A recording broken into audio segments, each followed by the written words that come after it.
Here's all the meal prep that helps me get in great shape like this. For meal one this week, we're having sweet potatoes along with beef liver. Now, I just put some spices on the beef liver and threw it in the air fryer. That's all I did for cooking it. The potatoes were baked in the oven with also some spices, no oils. Meal two, we have spicy and tasty beef curry. Beef curry doesn't seem like a fat loss meal, but it definitely can be.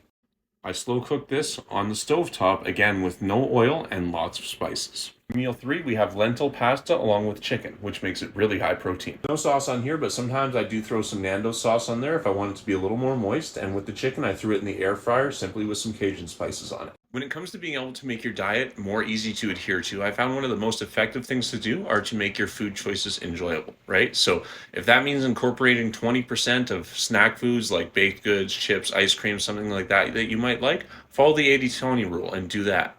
But another thing that it might mean is making healthy, macro-friendly versions of your favorite foods, like I do when I make pizza at home. There's no such thing as bad foods, however, there is such thing as the overconsumption of calorie-dense food.